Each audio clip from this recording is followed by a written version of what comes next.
There are secrets that were never meant to be shared, and every time you reveal one of them, you give away a piece of your power. Rockefeller knew this, and that's why certain truths about yourself must remain in absolute silence. If this already sparked your curiosity, like the video and subscribe. Here you'll always hear what no one else dares to say. Some personal details may seem harmless, yet they carry energy, intention, and consequences. When you expose them, you open the door to external influence, judgment, and silent manipulation. This video reveals 5 things about yourself that should stay hidden, not out of fear, but out of wisdom. The same wisdom great strategists use to build lives no one could control. Throughout history, the most powerful individuals understood a fundamental principle that ordinary people ignore. They knew that information is currency, and every piece of personal data you share decreases your value while increasing someone else's advantage over you. This isn't about paranoia or living in fear. This is about strategic thinking and understanding the psychological warfare that happens in everyday interactions. Think about it this way. When you meet someone new, they're constantly gathering intelligence about you, whether they realize it or not. Every story you tell, every weakness you admit, every dream you share becomes part of their mental file on you. Some people will use this information to help you, but many others will use it to predict you, control you, or even harm you. The wealthy elite have always operated by unwritten rules about what to share and what to keep private. They understand that mystery creates power, while transparency creates vulnerability. When you know everything about someone, you can manipulate their emotions, predict their reactions, and exploit their weaknesses. But when someone remains partially unknown, they maintain their power to surprise, influence, and control their own narrative. This principle extends far beyond just keeping secrets. It's about understanding human psychology and the way people process information about others. Most people are unconsciously looking for ways to feel superior to those around them. When you give them ammunition in the form of your struggles, fears, or failures, they'll use it to elevate themselves even if they don't mean to hurt you. Let me share something that might surprise you. Research in social psychology shows that people form judgments about others within seconds of learning new information. These snap judgments become incredibly difficult to change even when contradictory evidence appears later. This means that one poorly timed revelation about yourself can create a permanent impression that follows you for years. The first thing you must never share openly is your plans before they happen. When you expose your goals before acting, you create space for interference, envy, and emotional sabotage. Silence protects your path and keeps your energy focused. There's actual science behind why sharing your goals can sabotage your success. When you tell people about your intentions, your brain experiences what psychologists call premature satisfaction. You get a dopamine hit from the positive feedback and recognition, which reduces your motivation to actually do the work. It's as if your brain thinks you've already accomplished the goal simply by talking about it. But the psychological damage goes deeper than just reduced motivation. When you announce your plans, you invite commentary, criticism, and doubt from others. Even well-meaning friends and family members will unconsciously plant seeds of uncertainty in your mind. They'll ask questions you hadn't considered, point out obstacles you hadn't noticed, and share stories of others who failed at similar endeavors. Consider how differently successful people operate. They work in silence for months or years before anyone knows what they're building. By the time their projects become public, they're already so far along that criticism can't derail them. They've built momentum, confidence, and concrete results that speak louder than any skeptical voice. The business world offers countless examples of this principle in action. Steve Jobs was famous for his secrecy about Apple's products. He understood that premature disclosure would give competitors advantages, while also setting unrealistic public expectations. Similarly, Warren Buffett often doesn't reveal his investment strategies until after he's already profited from them. There's also an element of energy protection involved here. When you share your dreams with others, you're essentially asking them to hold space for your vision. But most people can or won't do this effectively. Instead, they'll unconsciously project their own limitations, fears, and failures onto your situation. This creates what energy workers call psychic drain, where your enthusiasm gets dampened by other people's negative expectations. The solution is simple, but requires discipline. Keep your plans private until you've made significant progress toward achieving them. Share results, not intentions. Celebrate accomplishments, not aspirations. This approach protects your motivation, maintains your energy, and prevents others from interfering with your success. The second thing that must remain private is your weakest point. Vulnerability is human, but revealing it to the wrong people becomes fuel for manipulation. Rockefeller understood whoever knows your weakness holds your future in their hands. Every person has areas where they're emotionally sensitive, psychologically vulnerable, or practically limited. These might be insecurities about appearance, intelligence, or social status.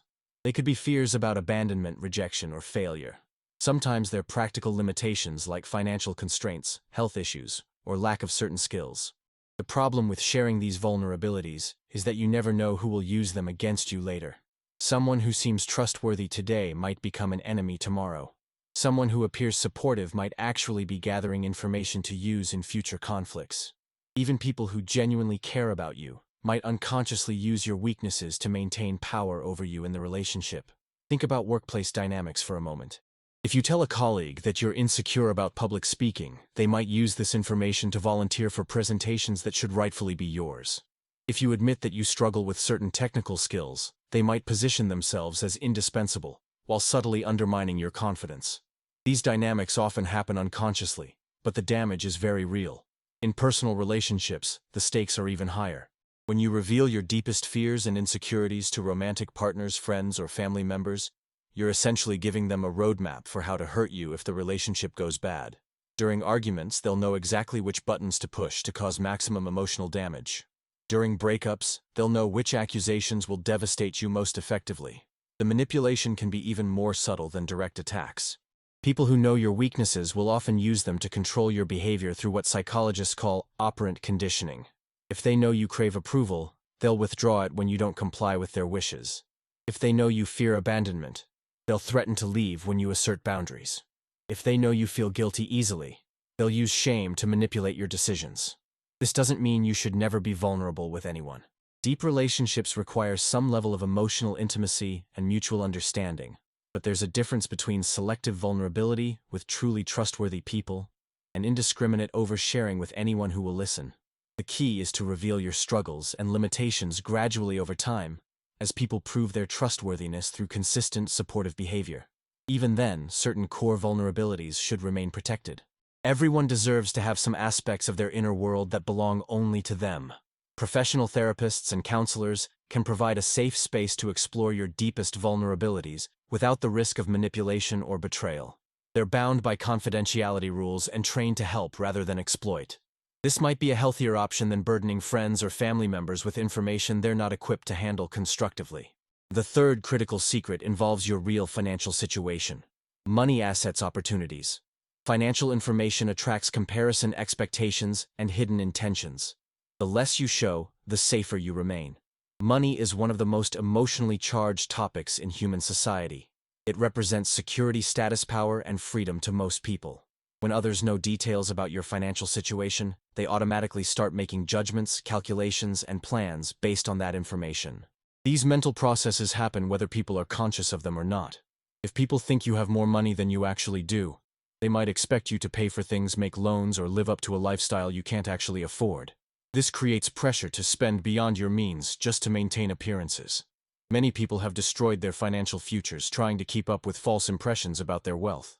On the other hand, if people know you're struggling financially, they might treat you differently in subtle but damaging ways. They might exclude you from social events, assume you can't afford certain opportunities, or view you as less capable or successful.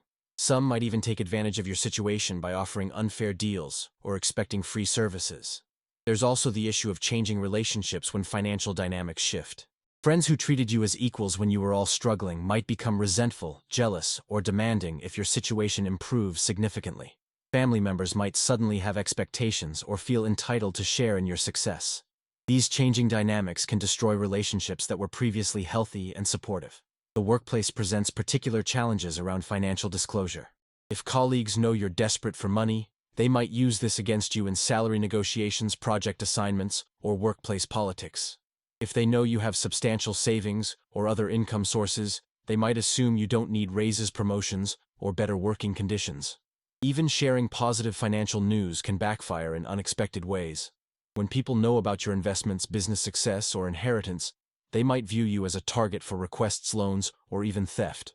Identity thieves and scammers specifically look for people who publicly discuss their financial situations on social media or in casual conversations. The solution is to maintain strategic ambiguity about your financial reality. You don't need to lie, but you also don't need to provide detailed explanations about your income, expenses, savings, or financial struggles. Develop standard responses that deflect financial questions without seeming secretive or defensive. For example, when people ask about expensive purchases, you can say you got a good deal or saved up for it, rather than explaining your exact financial strategy. When they ask about your job or business, you can focus on what you enjoy about the work, rather than discussing compensation. When they invite you to expensive activities, you can simply say it's not in your budget this month, without elaborating on your overall financial picture. Remember that people who truly care about you will respect your privacy around financial matters. Those who push for details or make assumptions based on limited information are revealing their own character flaws, rather than uncovering necessary information about you. The fourth area, requiring absolute discretion, is the most sensitive parts of your past. Everyone carries stories that shaped wounds and strength. Sharing them with anyone opens the door to harsh judgment and distorted interpretations. Your personal history contains experiences that fundamentally shaped who you are today. Some of these experiences were positive and empowering, while others were painful, traumatic, or embarrassing. The painful experiences often teach the most valuable lessons and contribute to your strength, wisdom, and empathy. However, sharing these stories indiscriminately can cause significant harm to your current life and relationships. People tend to define others based on their worst moments or most dramatic experiences. If you share a story about a mistake you made years ago, people might continue to see you through that lens, even though you've grown and changed significantly since then. If you discuss trauma or abuse from your past, some people might view you as permanently damaged or unstable, regardless of how well you've healed. There's also the problem of context and interpretation. When you share personal stories, people filter them through their own experiences, beliefs, and biases. They might draw conclusions that are completely wrong or focus on details that seem irrelevant to you but trigger strong reactions in them. Once you've shared a story, you lose control over how it's interpreted, understood, or repeated to others. Some people unconsciously collect dramatic stories about others as a form of entertainment or social currency. They might share your private experiences with their friends, family members, or colleagues without considering how this violates your privacy or damages your reputation. Even if they don't repeat the stories exactly, they might share general impressions or judgments based on what you've told them. The professional world is particularly unforgiving of past mistakes or struggles. Information about previous financial problems, legal issues, relationship failures, or mental health challenges can follow you for years, affecting job opportunities, business partnerships, and professional relationships. Many successful people have learned to completely separate their public personas from their private histories to avoid this kind of career sabotage. This principle doesn't mean you should never process or discuss difficult experiences from your past. Healing often requires sharing your story with safe, supportive people who can offer perspective, comfort, and practical help. The key is choosing these confidants very carefully and being strategic about what you share with whom. Professional therapists, counselors, and support groups specifically designed for people with similar experiences can provide healing opportunities without the risks associated with casual oversharing. These environments are designed to be safe, confidential, and supportive in ways that regular social relationships often aren't. You might also choose to share certain experiences with very close friends or family members who have proven their trustworthiness over time. Even then, consider sharing the lessons and growth rather than all the graphic details of traumatic events. Focus on how your experiences have made you stronger, wiser, or more compassionate, rather than dwelling on the pain or drama. The fifth and final secret involves your deepest worldview. What you truly believe shapes your choices. Exposing it unnecessarily can attract conflict, criticism, and people who simply can't understand who you are at your core. Your fundamental beliefs about life, spirituality, politics, relationships, success, and human nature form the foundation of your decision-making process. These beliefs are often deeply personal and developed through years of experience, reflection, and sometimes struggle. They represent your most authentic self and guide your most important choices. The problem with sharing these deep beliefs is that they often conflict with other people's equally strong convictions. When you express controversial opinions about religion, politics, social issues, or lifestyle choices, you invite debate, criticism, and sometimes outright hostility. Even people who generally like and respect you might react negatively to beliefs that challenge their own worldview. These conflicts can damage relationships, create workplace tension, and even result in social ostracism depending on your community and the beliefs involved. In today's polarized social climate, people are increasingly intolerant of viewpoints that differ from their own. What used to be considered acceptable diversity of opinion is now often viewed as moral failure or character defects. There's also the issue of timing and context. Beliefs that might be perfectly acceptable in one social group could be shocking or offensive in another. Views that were mainstream 10 years ago might be considered outdated or problematic today. When you share your deepest convictions, you're essentially creating permanent records that might be judged by different standards in the future. Social media has made this problem exponentially worse. Comments, posts, and shares from years ago can resurface at inconvenient times, potentially damaging career prospects, relationships, or social standing. Many people have learned this lesson the hard way when old posts were discovered by employers, dating prospects, or social groups with different values. The workplace presents particular challenges around belief sharing. Expressing strong opinions about political, social, or religious issues can create conflicts with colleagues, supervisors, or clients, regardless of which side you support. Even seemingly neutral beliefs about work-life balance, success strategies, or management styles can create tension if they differ significantly from company culture. This doesn't mean you should abandon your beliefs or live inauthentically. Your convictions are part of what makes you unique, valuable, and interesting. The goal is to be strategic about when, where, and with whom you share these deeper aspects of yourself. Consider developing different levels of belief, sharing for different types of relationships. With casual acquaintances and professional contacts, you might stick to generally acceptable views and avoid controversial topics entirely. With closer friends, you might share some of your perspectives while still maintaining boundaries around the most personal convictions. With your closest confidants, you might be more open while still respecting their right to disagree. You can also express your values through actions rather than explicit statements. People who pay attention will understand your character and priorities through your choices, behavior, and the causes you support. This allows like-minded individuals to recognize kindred spirits, while avoiding unnecessary conflicts with those who see the world differently. Remember that changing minds through argument or debate is extremely rare. Most people hold their beliefs for emotional and experiential reasons that logical arguments can't address. Trying to convince others to adopt your worldview often creates resentment and distance, rather than understanding and connection. The most successful approach is usually to listen more than you speak. Ask questions rather than making statements, and look for common ground rather than highlighting differences. When you do share your perspectives, frame them as personal experiences and preferences rather than universal truths that everyone should accept. Some truths set you free when kept to yourself, and some silences protect you when honored. These 5 areas of strategic privacy aren't about living dishonestly or building walls between yourself and others. They're about understanding the psychological and social dynamics that govern human relationships and protecting your power, energy, and autonomy in a world that constantly seeks to diminish them. The people who built lasting success and influence throughout history understood that information is power, and that giving away too much information means giving away too much power. They knew when to be transparent and when to remain mysterious, when to share vulnerabilities, and when to project strength, when to reveal their plans, and when to work in silence. This wisdom becomes more important as technology makes privacy increasingly difficult to maintain. Social media encourages oversharing while surveillance capitalism profits from collecting and analyzing our personal information.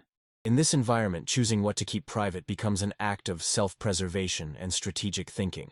The goal isn't to become secretive or paranoid, but to become intentional about what you share with whom and when. Every piece of personal information you release should serve a specific purpose, whether that's building intimacy with someone you trust, creating professional opportunities, or contributing to causes you care about. When you protect these 5 areas of your life, you maintain the power to control your own narrative, influence how others perceive you, and make decisions based on your own judgment rather than external pressure. You preserve the energy that gets drained by constant explanation, justification, and defense of your choices. Most importantly, you create space for authentic relationships to develop naturally over time.